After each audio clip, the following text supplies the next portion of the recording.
What if obedience doesn't look like open doors, but detours? What if stepping out in faith means living in your dad's retirement condo while he's in another country, commuting hours to work and selling timeshares just to stay afloat? Because that's where we found ourselves, broke, tired, and somehow still believing something bigger was coming. That is the part of our story where things didn't look promising, but obedience kept tugging at our hearts. And that obedience, it led us somewhere we never expected, to an island, a gym, and the beginning of something beautiful. Last time we left off sharing about what it looked like to lose everything. This episode is what came next. And honestly, it wasn't glamorous at all.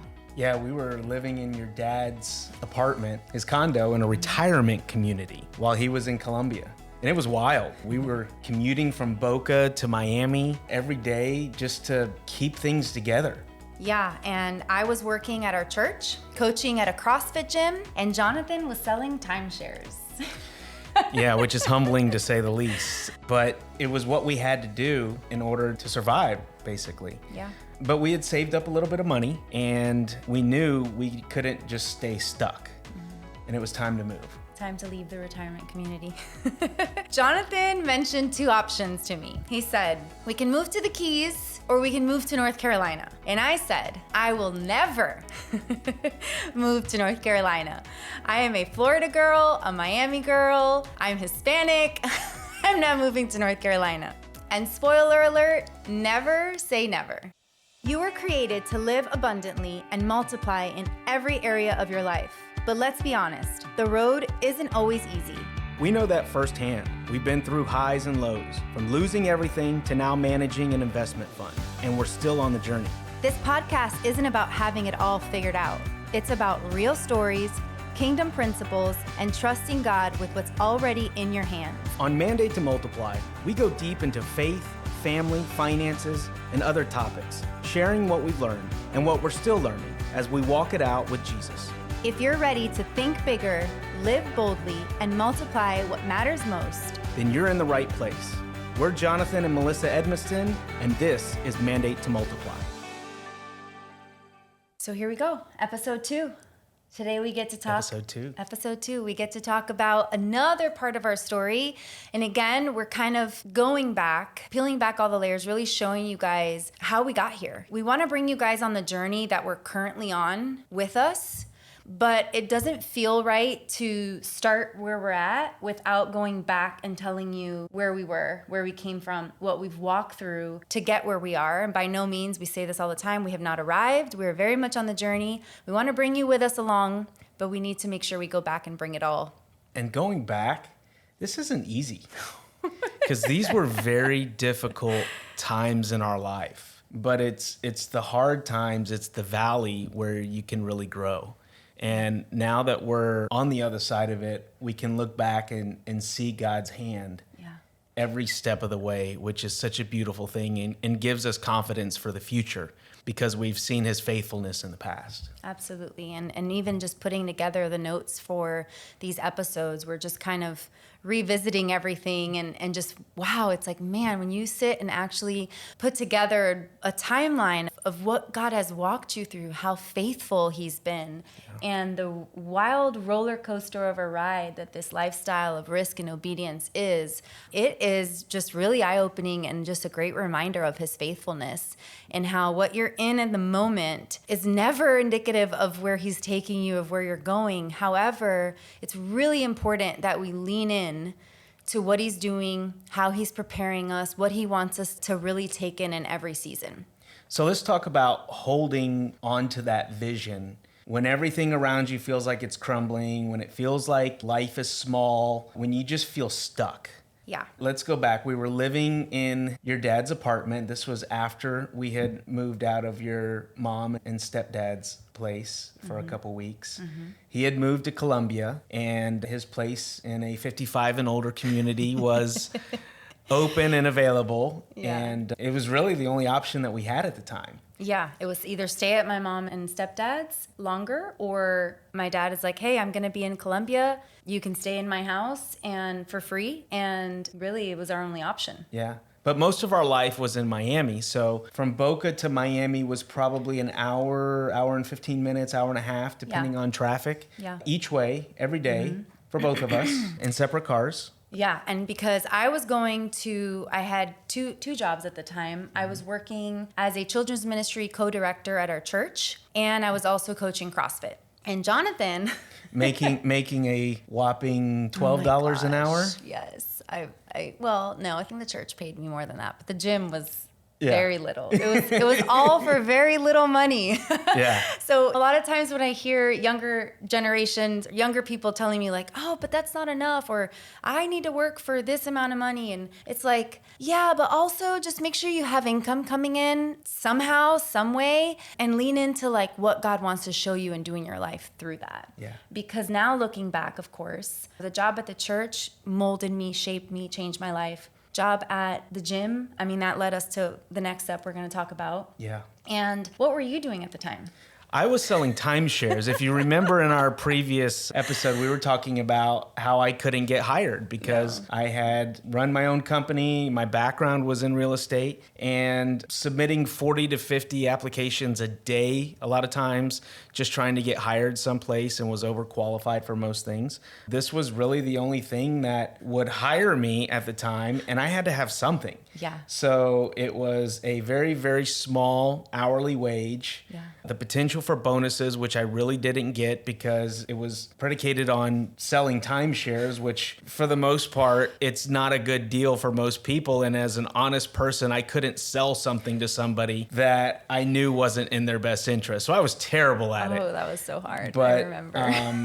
had that small little check coming in every week, and it was all we could do to just survive at the time and keep the power bill on and the lights on and keep food on the table. They did feed us 2 meals a day, so I got 2 meals a day at the timeshare resort trying to sell those things. I remember just thinking like, what is our life right now? My overqualified husband who was making multiple 6 figures with huge investment portfolio, ordained pastor, master's degree in business. He's selling timeshares. Yeah. And I'm glad you can laugh about it now because it wasn't funny at the time. I didn't laugh about it back then. It was very, very humbling. Of course, I supported him. I encouraged him. We were in it together, and we were just doing what we could to bring in an income and trust God for what was next. But that's the tension that we find in a lot of life, is just wrestling with obedience versus logic, and doing what you have to do at the time while continuing to hold on to the hopes and promises and the prophetic words and the things that God has given you. Yeah, I remember in that season, there was somebody that came to our church to speak to us, and he was just preaching fire. It was great, but he was like, and God is going to do this and this. And then it was like all these like amazing things that were going to happen. I remember sitting in that service. I'll never forget. Somehow we were like in the first or second row, and he's talking about like all these things that God's going to do, and it's going to happen suddenly, and it's going to be this, and it's going to be great. And I'm just weeping uncontrollably because I'm like, if you only knew what our life looked like right now. Like, we got to a point, and this isn't even in our notes, but I feel like this is an important part of our Boca Raton season. Yeah. We were so broke and struggling. I remember 2 memories that are very, very like core memories for us. Not great core memories, but still powerful because we look back on them to this day. One was we were struggling so bad that they were threatening to repossess your truck. And I think at the time it was the only car that we had. And my mom, again, my parents were amazing in this season. I was driving her car. I was driving my mom's car. Living in my dad's house. I mean, hello, talk about like very embarrassing and humbling, right? Yeah. Living in my dad's house, driving my mom's car, and they were threatening to repossess your truck. Yeah. Like, well, remember, we couldn't even park my truck. It was a Ford F-150, like regular truck, no signs on it, nothing. And they said no trucks were allowed to park in this 55 and older community. It wasn't a work truck. It was just a regular truck. Yeah. So we had to park it off-site at a storage facility that we rented. I forgot about that. And you had to take me back and forth to the parking spot. Yeah. I mean, That's just crazy. bizarre. That's crazy. But there was a time in that year that we had it parked in front of the house, or I think we were able to park it like at the pool so we could see it from our window. And I have this vivid memory. I mean, I could feel it. I can smell the moment. I can see the moment of me peeking out the blinds in the morning to see if the truck was still there, because they were about to take it from us any day. Yeah. And it was just not a place we could put the small amount of funds that we were bringing in. It was not, we just couldn't make the payment because we had to eat and we had to get gas. And All the things. So but we saved a little bit of money. hold on, wait, one more Okay. memory, because this is a big one. Valentine's Day, remember this one? We still have the frame. It was so sweet. Valentine's Day, I come home from coaching or working at the church, and we didn't have enough money to like go out to dinner, or for Jonathan to buy me gifts, or for me to buy him gifts. So he bought me this. I mean, I don't know where you got it. It might have been like the Dollar Tree, but it said, "Life isn't about the storm." I don't remember right now, but it's powerful. It says, "It's not about the storm. It's about dancing in the rain." Yeah, it's not about dodging the storm. It's about dancing. It's about dancing in the rain. And it was just this black, brown frame. And that's all it said on it. You know, it's not about dancing. It's not about the storm. It's about dancing in the rain. And that hit me because I'm like, man, yes, we're going to keep our joy. We're going to dance in the rain. We're going to celebrate. He got me, maybe made me, because I don't think he made me chocolate covered strawberries because we couldn't afford for him to buy them for me. But I knew they were her favorite. But they're my favorite. So he got me that frame. He got me chocolate covered strawberries and a $5 bottle of Barefoot Bubbly. bubbly. The cheapest brand you can buy, okay? And that was like it was so special to me, and it was so special to us, and we're like, we'll never forget where we came from and how we started and this moment. So anyways, that was just a season of really difficult times. However, we were able to save some money after a year. We lived in that house for a year. Seemed like an eternity. It did seem like an eternity. And we had some family in the Keys, in Key Largo. And again, Jonathan had said Miami or North Carolina, right? I'm sorry, Key Largo. Jonathan had said Key Largo or North Carolina. Well, we were starting to have the conversation about having kids, raising a family, and we knew that we didn't want to do it in South Florida. Right. So we said, well, the Keys really isn't South Florida, or we go north. Yeah. And the choice that we made was the Keys. The Keys. Yeah, the choice was the Keys. I do want to say, I thought about this as I was putting the notes. We're never going to get through our notes if I keep doing this, but this is important because I think this is another thing that people need to hear about hard times. People look at our life now. We have 3 boys. We have a beautiful family. But right before our move, we were still in Boca and we got pregnant. Mm-hmm. And in that season, we lost our baby at 10 weeks? At 10 weeks. No. It was early. There was never a heartbeat, so. We never detected a heartbeat. Yeah. So 5 or 6 weeks. So, but again, we're going through this hard time. We're broke. We're figuring out where we're supposed to move. We get pregnant and it's like, oh, the celebration, this amazing blessing. Thank you, Lord. We're so grateful.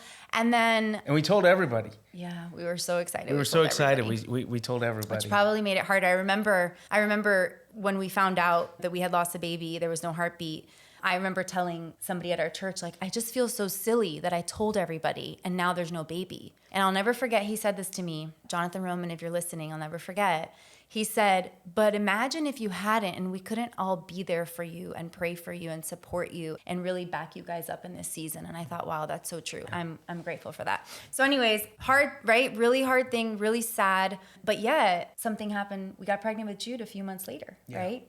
So again, God's just been so faithful and so good to us. But in that same season, we decided through open doors. So that's kind of the way that we've always walked with the Lord. It's like we pray, we seek, we ask, and we trust him to open the doors that are meant to be opened. Mm-hmm. And we trust that he'll close the doors that we're not meant to walk through. So we don't force, we don't push, we don't strive. We also don't fear and shrink and hide. And we don't not make decisions out of fear.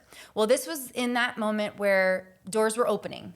Mm-hmm. A door opened for us to rent a beautiful place in the Keys, in Key Largo. It was a 3-bedroom, right across the street from a park, beautiful home, great price, incredible landlord, great neighborhood. And so we decided that we were moving to the Keys. We moved to the Keys. Yeah. So we moved to Key Largo, and this is one of those things where God used a previous season and experience that we had to really catapult us into the next season. We decided at that time I loved CrossFit. I loved coaching people. I loved helping people be fit and healthy. And so your grandmother had passed and left you a little bit of money, and we used that to open the gym. Yeah. And so we bootstrapped it, man. Oh man. When we say a little bit, it was a little bit. It wasn't a huge inheritance. It was a little bit. And it was very little. We basically used that to buy the equipment. Yeah. And all of the work and everything. We did it all. We did it all. You did it all. Yeah. You and my stepdad. My stepdad and Jonathan, this space that we opened that gym in, I have the before pictures. Mm-hmm. It was this massive box, literally. Yeah. It was like a hole. And it needed everything, painting, bathrooms. And then I was pregnant. 5 months. 5 months pregnant when we were opening this gym. So I felt so bad because I was like, your first pregnancy, I was like, I can't be around the dust. I can't be around the paint. I can't do work. I just need to be on this couch. And I need to sleep all day long. But we are opening this gym. Yeah. So most days it was me at home doing more of the behind the scenes admin, like preparation and communications for getting the gym started. But Jonathan was doing the physical work in the gym every day, all day. He'd come home like white from either paint or dust or I don't know what, sheetrock or whatever. Yeah. And him and my stepdad set up an entire, how many square feet was that? Small, but about 2,000 square feet. 2,000 square feet of a gym. And now we have a gym in Key Largo, Florida. Started it while I was pregnant with 0 members. And again, we just went all in. I remember being pregnant, going from business to business, telling people about our gym. Everywhere I could go, we had an article in the newspaper about it. Telling everybody, telling all the local businesses, and really just building relationships with people and letting them know what the functional fitness was all about, because there hadn't been one there and people didn't know about it or what it was. So we were building relationships and educating and just adapting and being part of the community and building a community from scratch. Yeah, we literally built that community from 0 to it's still going to this day, thriving community of people who love fitness, are just kind and welcoming and encouraging. But that was another one of those things where we started from nothing and we built it up. And my prayer was always like, God, let this be a place that people can come and be healthy and feel loved and seen, and that it would just carry on for generations. Little did I know I thought we'd own it forever and it would be us doing it, but God had other plans. But that is another example of God opening a door. You walk through it, you move through it, you put in the work, because it was work, hard work. 5 a.m. classes, 5 p.m. classes, and everything in between. Mopping floors, cleaning toilets, coaching classes. I mean, we did everything. Yeah. And especially when you had Jude, had our firstborn son. Oh my gosh, yeah. It was wild because she was home with them, but we didn't have any coaches at the time. So I still had to coach and do everything else. So we became first-time parents. Yeah. We became first-time business owners together. Yeah. And I think the principle and the lesson in this is that we just didn't wait for things to come to us. We didn't wait for stability. We didn't wait for everything to be perfect. We just obeyed what God was telling us to do, and we figured it out as we went along. Yeah. Yeah, and we had some people in our lives in the time who were for us and believed in us and encouraged us. I just want to shout out the original owners of I Am CrossFit in Miami, Mike Osuna, Nick Alvarez, and Val. And they just were for us, and they just saw something in us that I don't even think we saw in ourselves yet, but we were like, hey, we're moving to the Keys. We'd love to open a gym. And it wasn't a financial backing, but it was encouragement, help, and their programming, their name, and just being there. They just showed up. They helped us with equipment, helped us set it all up. Yeah. When they were in town, they came. So that's really important. Who you surround yourself with really does matter, because they could have been like, no, don't do that. It's too hard. You guys aren't ready. I mean, we really weren't ready, but I knew I loved people and I knew I wanted to help them. I had been a coach for a year and we just dove in. So I think it's just really important to remember all of this that we're talking about requires faith, risk, and who you're around. That's just really important, those factors. So let's wrap this up with what we learned about obedience. Yeah. Because it often looks risky and countercultural. I feel like that's been our whole life. Yeah.